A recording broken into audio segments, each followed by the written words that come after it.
Bueno, buenos días. Hablando de presión, el que está ahora presionado soy yo, porque vosotros debéis estar cansados y el tiempo queda corto y tenemos que irnos a almorzar. Trataré de ser breve, ya me avisa José Miguel de que va a ser implacable con el tiempo. Entonces yo os voy a contar, el GTC, como sabéis, empezó operación desde marzo del año pasado. En estos momentos está iniciando el cuarto semestre de observación. Me voy a concentrar, voy a hablar muy poquito de la operación de estos primeros semestres, dado que René lo va a hacer mejor que yo esta tarde. Sí deciros que desde ese momento nuestra actividad está fuertemente concentrada en lograr la máxima efectividad del telescopio y de los instrumentos, producir la mayor servicio que podamos a la comunidad científica del GTC, tratando de incrementar nuestra productividad tanto en cantidad como en calidad de los datos. Desde ese momento la actividad ha habido un fuerte trabajo tratando de resolver los problemas de juventud tanto del telescopio como del primer instrumento, preparando la instalación del segundo instrumento y mucho trabajo más que nos queda por hacer. Como sabéis, tenemos un problema de apertura completa del shutter de la cúpula y tenemos todavía que incrementar la robustez, el user-friendly, la facilidad de acceso a todo el sistema, etc. El sistema de archivos científico al cual se podrá acceder una vez pasado el tiempo de protección de datos, lo va a gestionar y a llevar el LIFE del INTA y estamos cerrando con ellos el acuerdo y sobre todo la parte administrativa está resuelta, creo que está resuelta, pero sobre todo la parte técnica de resolver algunos problemas de los formatos FID, etcétera, para facilitar el archivado y la posterior distribución. El LIFE está, digamos, casi a punto, por lo que me han contado y por lo que sé, de que todo está totalmente preparado para empezar a suministrar ese servicio. Como resultado de estos primeros 3 meses, evidentemente hemos obtenido el éxito de que ya empiezan a haber resultados científicos y hay publicaciones. A fecha de hoy hay ya 12 papeles aceptados, 7 de ellos ya publicados y este número se incrementa en la medida en que pues ya muchos han avisado de que hay muchos papeles listos para presentar o para ser aceptados.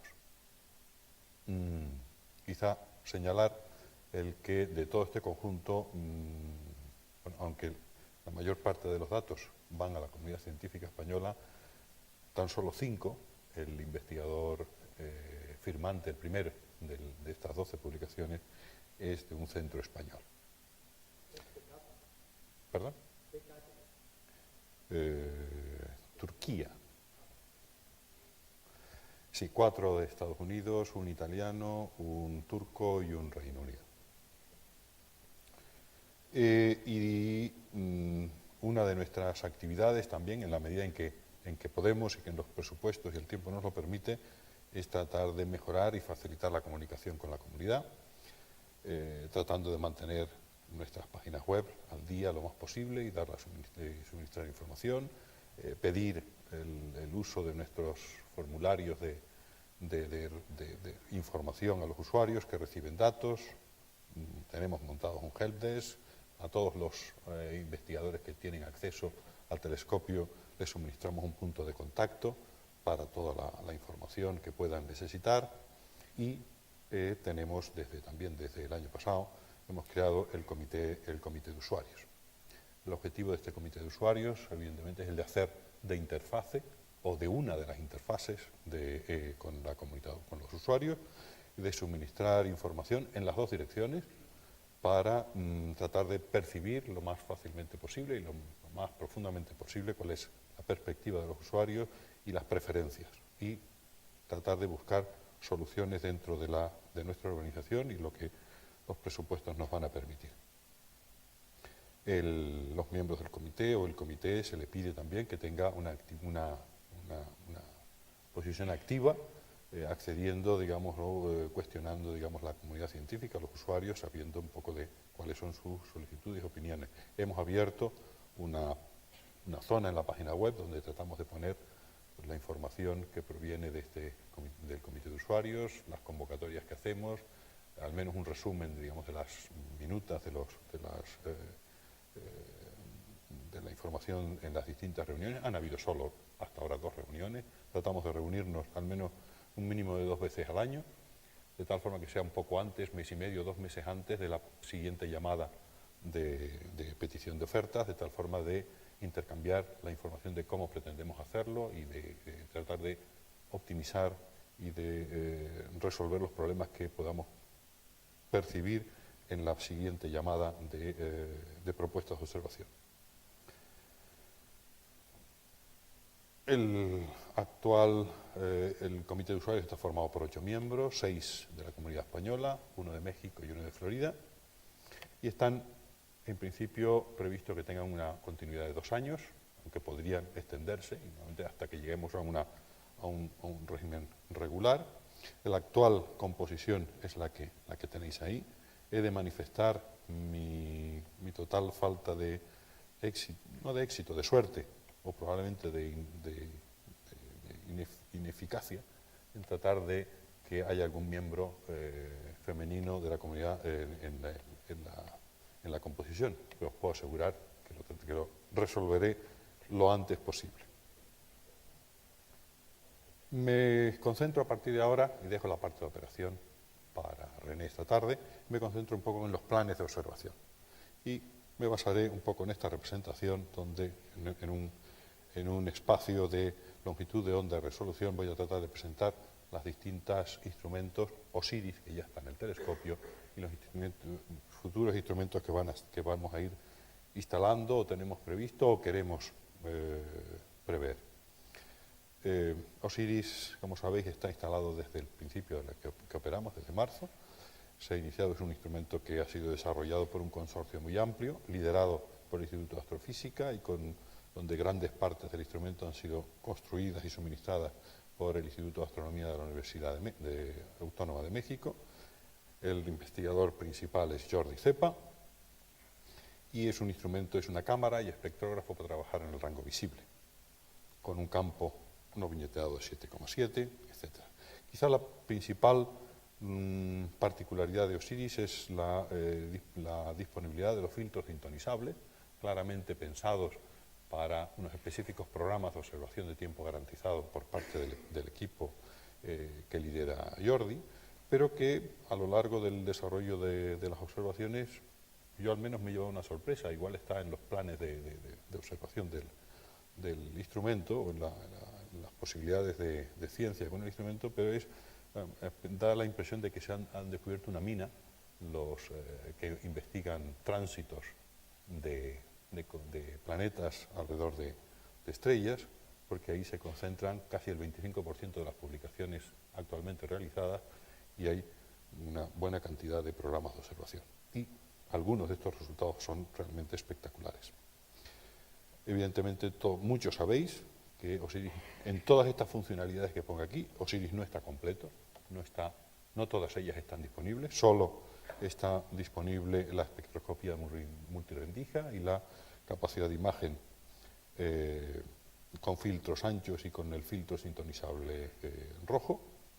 Falta el filtro sintonizable azul, falta el modo multiobjeto, faltan resoluciones altas.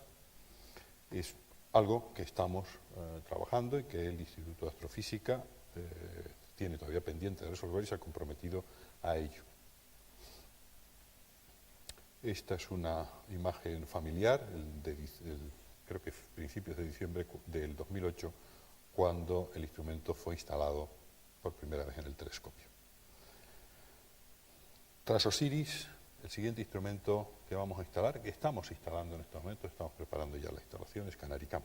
Es un instrumento que va a cubrir el rango de longitudes de onda de infrarrojo medio, infrarrojo térmico, entre 10 y 20 micras, que ha sido desarrollado por la Universidad de Florida, que está, aunque ha sufrido algunos retrasos, está terminado y listo antes de que el telescopio estuviese preparado para recibirle. Es parte de la actividad que hemos estado haciendo al mismo tiempo a lo largo de de este último año, simultaneándolo con la operación del telescopio, preparando el telescopio para recibir y poder explotar este instrumento, que como es un instrumento que va a explotar el límite de difracción del telescopio, requiere de que el espejo primario esté puesto en fase, al menos hasta la calidad de suministrar, de la calidad para trabajar en 8 micras, y además con capacidades de basculación del secundario y de hacer movimientos rápidos del telescopio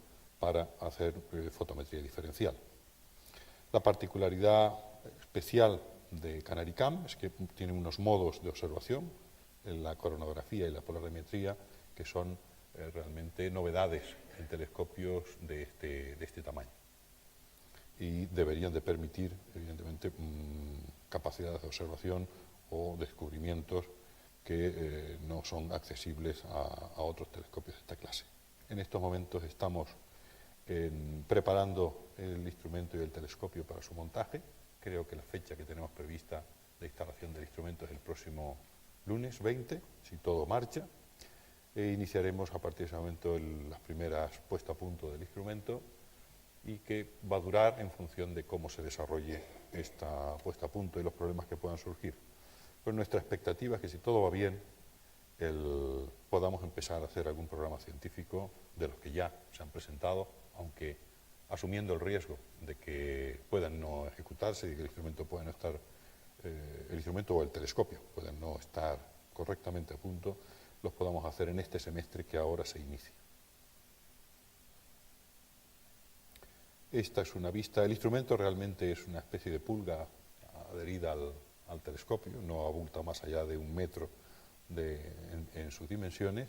Veis el criostato, abultan más los armarios de electrónicos. Esto tiene un puntero. Abultan bastante más los armarios electrónicos que lo que es el instrumento en sí, colocado en el foco Nasmyth A del telescopio. Y esta es una imagen de cuando fue montado en noviembre del año pasado para comprobar que toda la parte de interfaces mecánicas, interfaces de eléctricas, interfaces de software estaban correctas, y hasta llegaron a apuntar un poco al cielo para comprobar que la adquisición de datos y todo marchaba. Pero no mucho más, dado que las características del telescopio todavía no daban o podían suministrar la calidad de imagen y las funcionalidades que CanariCam necesita. Algo que ya en estos momentos creemos que está listo. El siguiente paso debe ser el instrumento que denominamos CIRCE, y que debe venir a cubrir la zona espectral entre el infrarrojo próximo hasta la banda K, y hasta con un cierto nivel de capacidad espectroscópica. CIRCE está en desarrollo por parte de la Universidad de Florida, el investigador principal es Steve Kenberry. Es una cámara y espectrógrafo en principio muy simple de desarrollo, de construcción y de concepción, y que debe permitir hacer no solo imagen en el infrarrojo próximo, sino también hacer espectroscopía y también la capacidad de polarimetría. La intención de este instrumento siempre ha sido, dado que EMIR es el instrumento que debe venir a llenar esa zona espectral con mayores funcionalidades, mayores capacidades, este instrumento, por su simplicidad, debía estar en tiempo mucho antes que EMIR, y permitir a la comunidad usar este rango espectral y estas capacidades antes de que llegara el instrumento. En este momento está en construcción todavía, esperamos que se inicie las pruebas en laboratorio pronto. Estas son un poco las expectativas o los cálculos iniciales de lo que podría ser la sensibilidad de este instrumento, y permitiendo, pues en función del SIN que tengamos, pues realmente imágenes con bastante profundidad en los filtros hasta el filtro K. Esto es una imagen de algunos elementos ópticos, todo está construido, todo es óptica reflectiva, tallada directamente por modos, digamos, mecánicos de máquina-herramienta. Ese sería un poco, estos son imágenes en febrero, este es el banco óptico donde están los elementos ópticos instalados y algunos mecanismos para mover ruedas de filtros, etcétera. El criostato es un cilindro importante del instrumento que está en proceso de construcción y que esperaban tener, la idea es que esto esté probablemente terminado antes de que termine el año. Después de Circe, el instrumento realmente que viene a cubrir este rango espectral con funcionalidades muchísimo más potentes es EMIR. Acabamos de oír los planes de eso. EMIR hay tres instrumentos, digamos, similares, un poco en competición en los grandes telescopios. Está Mossfire para Keck, está KEIMOS para los VLTs y tenemos EMIR para el GTC. En estos momentos los planes son que KEIMOS y EMIR pueden andar aproximadamente por el mismo estilo y que hacia finales del 2012 pueda estar disponible para ir al telescopio e iniciar su commissioning, o su puesta a punto. Mossfire en el Keck probablemente llegará antes y pretendían empezar la instalación a mediados de este año, y eso se ha retrasado, hablan de final de este año y no lo sé, quizá algo más de tiempo. No son instrumentos nada sencillos.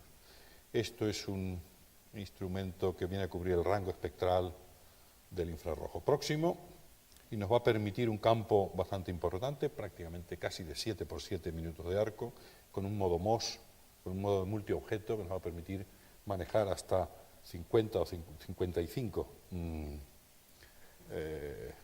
microrendijas, pequeñas rendijas donde seleccionar los distintos objetos y trabajar con una resolución espectral de baja, media e importante. Es un elemento, cada uno de estos sistemas que he nombrado tiene un método diferente de cómo va a manejar y a resolver la selección de objetos en el plano focal. Esta es un poco la idea que está detrás de MIR, de unas barras que permiten moverse y seleccionar los distintos objetos dentro del campo, pero que según las configuremos pues nos permiten hacer una rendija larga o nos permiten hacer imagen retrayendo completamente las barras. Y estamos hablando de 55 barras a un lado y a otro que nos permiten seleccionar 55 objetos. Aquí tenéis una imagen del prototipo que ha sido verificado, construido y sobre el cual se ha hecho todo el desarrollo por parte de la empresa contratada y la actividad del laboratorio del IAC. Aquí veis un poco la figura de un ejemplo con 3 selectores de rendija, pues lo que serían 3 pequeñas rendijas en una zona del campo del plano focal. La unidad final tendrá 55 de estas.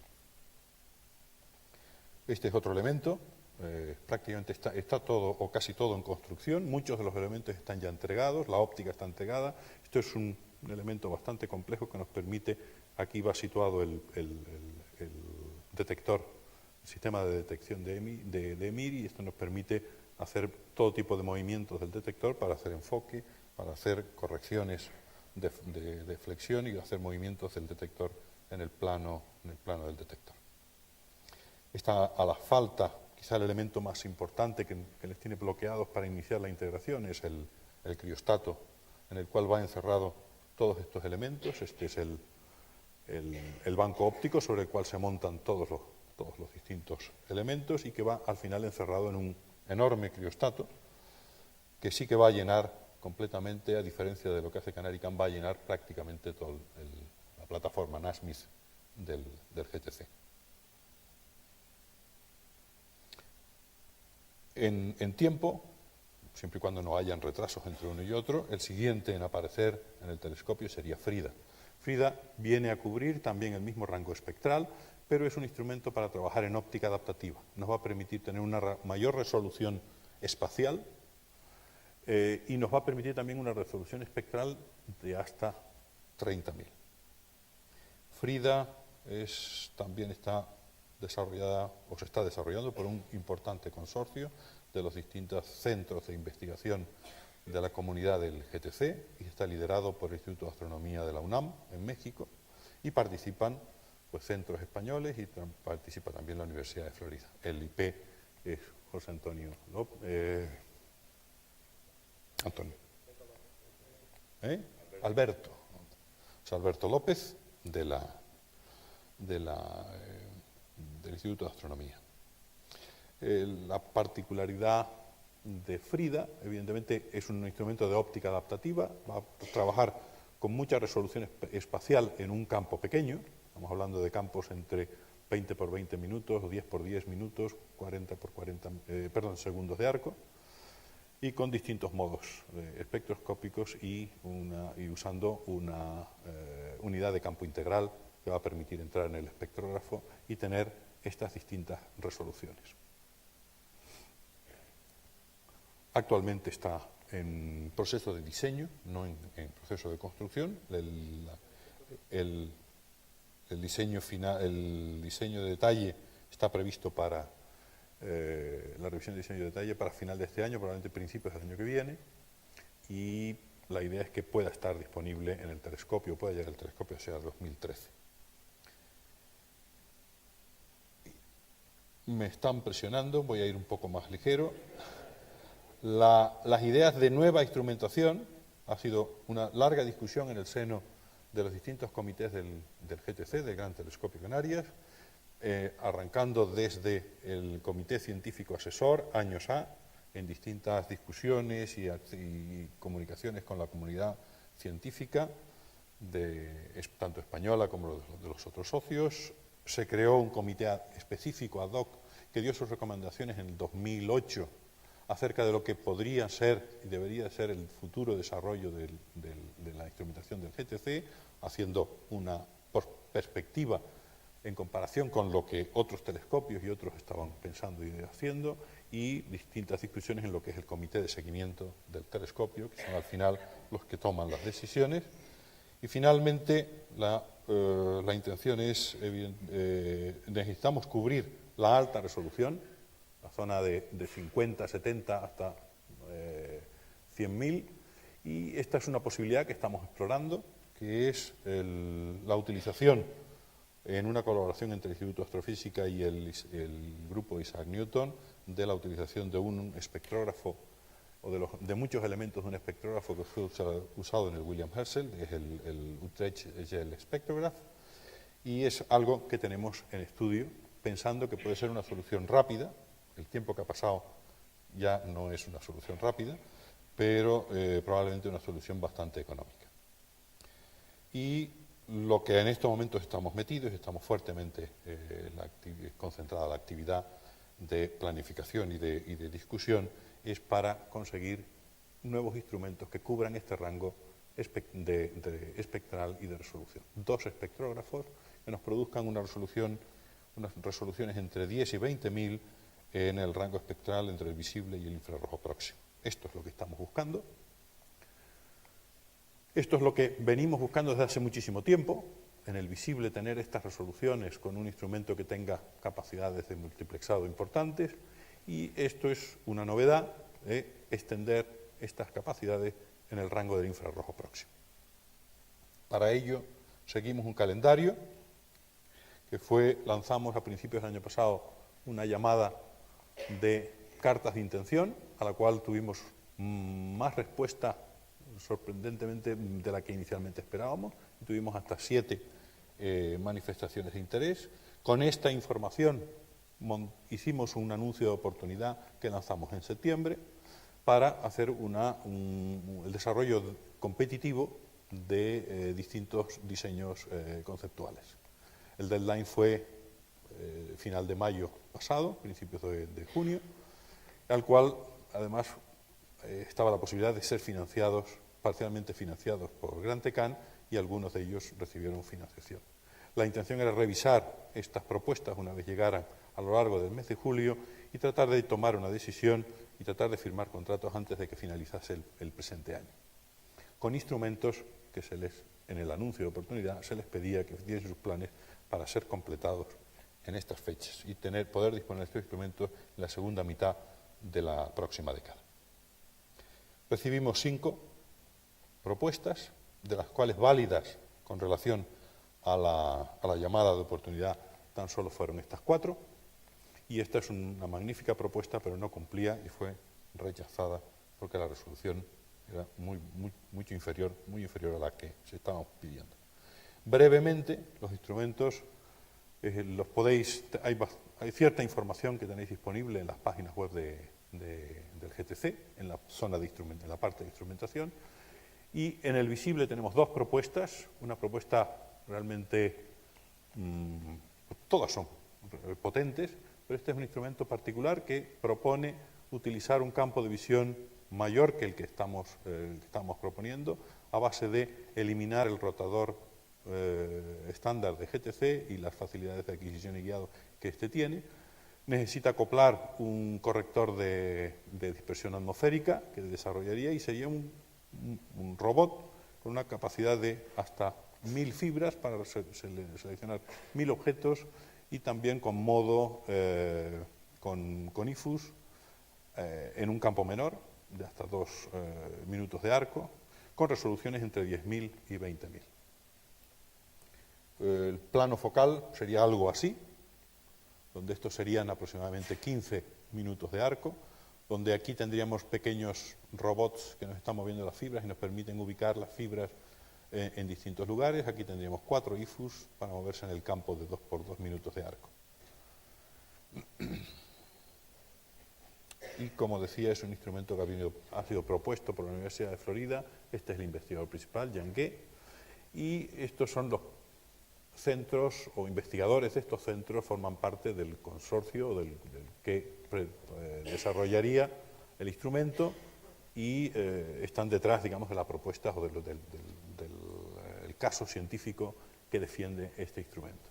Tiene una fuerte participación, o propone una fuerte participación de centros de investigación en China que aportarían una parte importante del instrumento. El tiempo pasa. Megara es otro instrumento similar, también en el visible, para cubrir este aspecto. Está propuesto por Armando Gil de Paz de la Universidad Complutense de Madrid. Tiene otros colaboradores en el Instituto de Astrofísica de Andalucía. Están buscando participación del IAC y de la Politécnica de Madrid. Es un instrumento que explota el campo de visión estándar que en el anuncio de oportunidad poníamos, de 5 minutos de arco, con modo MOS de 3 por 3 minutos de arco, con una resolución que anda próxima a la que nosotros estábamos, el anuncio de oportunidad pedía, y con distintas IFUs. Este es el campo. Hay una presentación, creo, de detalle, me voy a entretener poco con este instrumento, pero tiene una IFU de muy alta densidad que cubre el campo central de 13 por 13, una IFU de baja densidad en un campo intermedio, y un multiobjeto entre 3 por 3 que permitiría hacer selección de objetos por aquí. Todo ello alimentando distintos espectrógrafos para cubrir el rango espectral. Como veis, hasta un máximo de 8 espectrógrafos que hay que ubicar en el telescopio para instalar este instrumento. En el rango infrarrojo hay dos propuestas, una de la Universidad de Florida, un instrumento denominado Miradas, liderado por Steve Eikenberry, con participación de diferentes centros de la comunidad GTC, y con un sistema de multiobjeto de hasta 20 objetos seleccionados en el plano focal. Proponen abordar solo una de las resoluciones espectrales, la más alta, y con una importante sensibilidad en las distintas longitudes de onda que cubrirían. Tendría una concepción parecida a esta, que es siguiendo un concepto ya propuesto por la propia Universidad de Florida para un instrumento que nunca se llegó a construir por falta de financiación del proyecto Gemini. Y serían robots que mueven aquí pequeños espejitos y cubriría el campo central de 5 por 5 minutos de arco. Y otra propuesta del Centro de Astrobiología, liderada por Eduardo Martín, y participación de muchos centros de investigación, incluidos participación de de centros de China que aportarían la parte del plano focal donde tendríamos, perdón, donde tendríamos el campo de 5 por 5 minutos de arco con un multiobjeto que permitiría mover fibras en el campo exterior, y en la zona central 4 IFUs que nos permitirían alimentar con IFUs de 40 por 40 fibras, nos producen pues, del orden de 1.600 fibras alimentando otros espectrógrafos. El proceso, hicimos una revisión a final de julio con un comité de usuarios, con la participación del comité de usuarios, un panel de revisión externo. Todos ellos han suministrado los correspondientes informes, y todo esto será discutido en cuestión de una semana en el comité de seguimiento, donde trataremos de decidir cuál es el paso siguiente y qué selección vamos a hacer, y si vamos a hacer una selección y cómo vamos a proceder. Eso es todo.